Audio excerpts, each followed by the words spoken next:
going, keeps so many of us going. Your love of country keeps us going. Thank you so much. Iowa, you are good people. You are all good people who are here. Thank you. It is an honor to be in the heartland sharing this Labor Day weekend with you. And I thank you so much for the invitation to these organizers who put so much work into all this. It's so good to see the O for P and C for P people here today. So last night was fun getting to run into some of you at the restaurant and to see so many demographics represented in so many different states, you know, all across our great nation here. We got to gather together last night. Demographics represented, different political parties even represented. And Todd reminded me as we walked out of that room last night, he said, see, we're not celebrating red America or blue America. We're celebrating red, white, and blue America.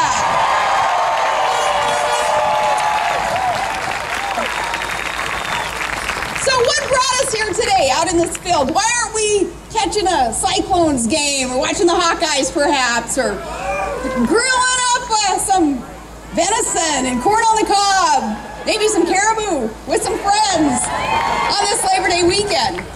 What brought us together is a love of country, and we see that America is hurting.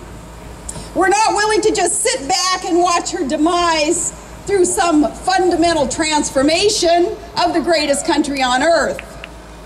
We're here to stop that transformation and to begin the restoration of the country that we love.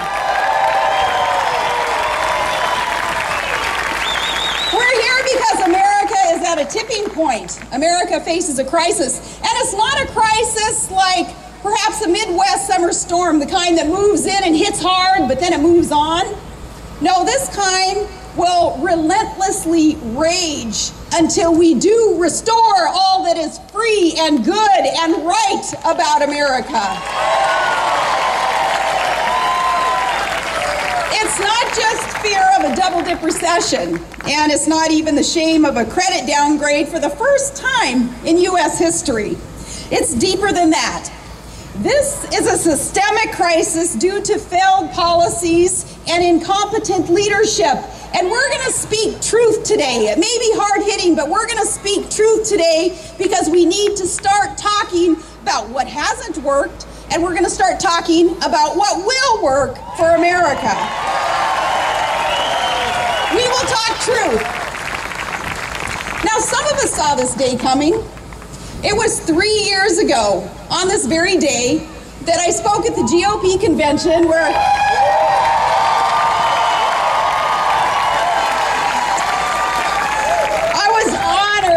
to be able to accept the nomination for vice president that night. And in my speech, I asked America, I said, when the cloud of rhetoric has passed, when the roar of the crowd fades away, what exactly is Barack Obama's plan? What does he actually seek to accomplish after he's done turning back the waters and healing the planet? The answer is to make government bigger, to take more of your money, to give more of it to others, and to take more orders from Washington, and to reduce the strength of America in a dangerous world. I spoke of this, but back then it was only my words that you had to go by. Now you have seen the proof yourself. Candidate Obama didn't have a record while he was in office.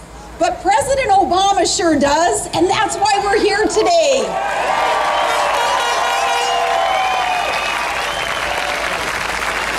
Candidate Obama, he pledged to fundamentally transform America.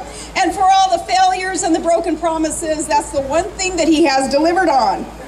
We've transformed from a country of hope to one of anxiety. Today, 1 in 5 working-age men, they're out of work. 1 in 7 Americans are on food stamps.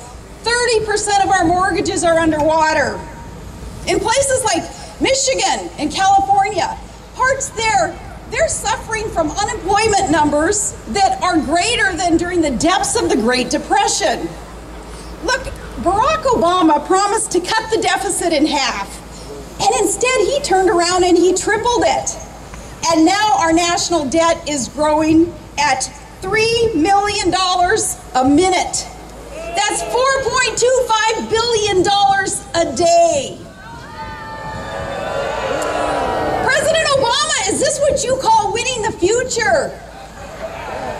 I call it losing our country, and with it the American dream. President Obama, these people, these Americans, feel that fierce urgency of now. But do you feel it, sir? The Tea Party was born of this urgency. It's the same sense of urgency that propelled the Sons of Liberty during the Revolution. It's the same sense of urgency that propelled the abolitionists before the Civil War and the Civil Rights Movement during the 20th century. The Tea Party movement is part of this noble American tradition. This movement isn't simply a political awakening. It's an American awakening. And it's coming from ordinary Americans, not the politicos in the Beltway, not those types. No, it's you who grow our food, you run our small businesses, you teach our children, you fight our wars. We are always proud of America. We love our country in good times and in bad, and we never apologize for America.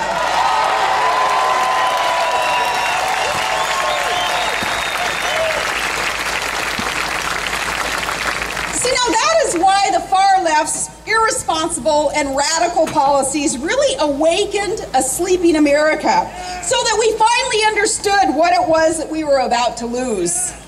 We were about to lose the blessings of liberty and prosperity. So the working men and women of this country, you got up off your couch. You came down from the deer stand. You came out of the duck blind. You got off the John Deere, and we took to the streets, and we took to the town halls, and we ended up at the ballot box. And as much as the media wants you to forget this, Tea Party Americans won an electoral victory of historic proportions in November.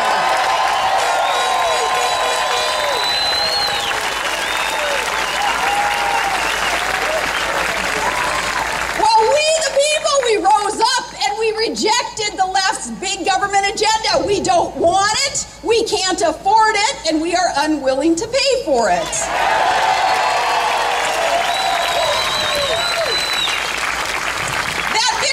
Remember, friends, that was only one step in a long march towards saving our country. We sent a new class of leaders to D.C., but immediately the permanent political class, they tried to co-opt them.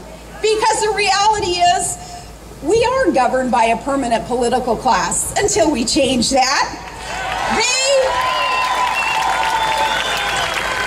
They talk endless about cutting government, and yet they keep spending more.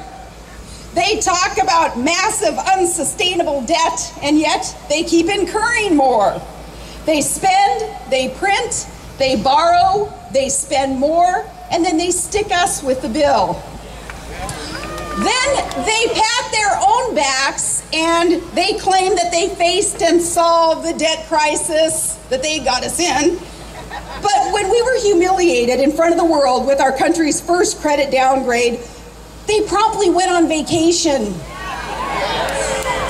No, they don't feel the same urgency that we do. But why should they? For them, business is good. Business is very good.